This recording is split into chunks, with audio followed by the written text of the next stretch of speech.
So one day I was sent to have lunch with Lee Kuan Yew. There I was telling Lee Kuan Yew that I was gay.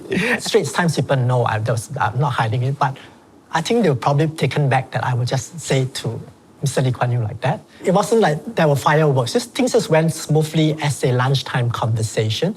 But of course, when I went back to the Straits Times, the newsroom, news spread like wildfire. Russell told Lee Kuan Yew he's gay.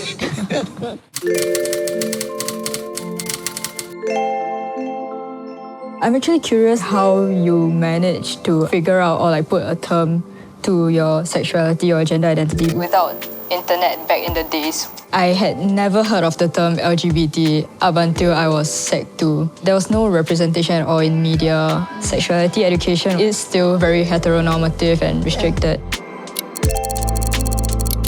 I grew up in the 70s and 80s. My late mom was a religious teacher.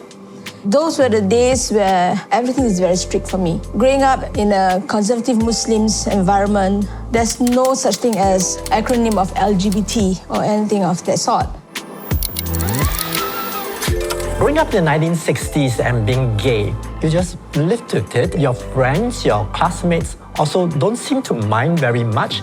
Sometimes there were opportunities you could flirt with the other boys, which we did. But my generation, in the first half of our childhood, the term gay wasn't what it's supposed to mean today. Gay was just happy. We had gay world. The term probably only emerged as a term for homosexuals in the mid-60s. In 2018, that was when like the Ready for Repeal movement surfaced.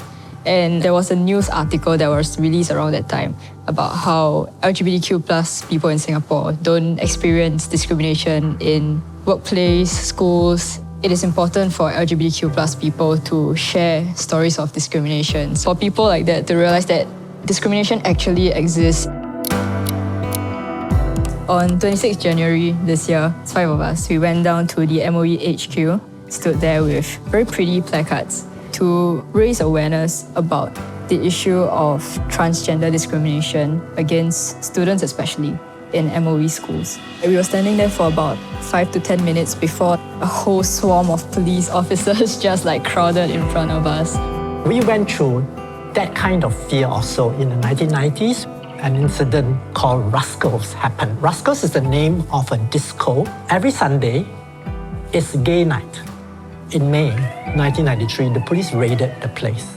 They asked to see everybody's IC, and those who didn't bring their IC with them were taken to the police station. Gay people were very angry, and some 20 of them decided to write a letter to the police precinct. The law in Singapore doesn't oblige you to carry your IC at all times. Surprise, surprise.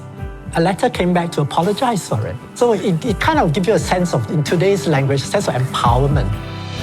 For me, like my goal is to get personally involved in the stakes of our nation's politics.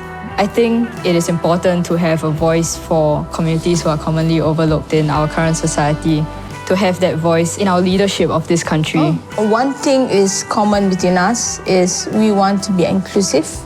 We want whole society to accept us. I hope that the future generations, when I pass this baton to them, they will do it very well, which I'm very optimistic it can be done. There is hope for gay activism in Singapore and a better future for gay people in Singapore. It's a wonderful thing. The younger generation has taken over and taken the ball and run with it. So it's good to watch what they can do, a fresh injection of ideas and of energy.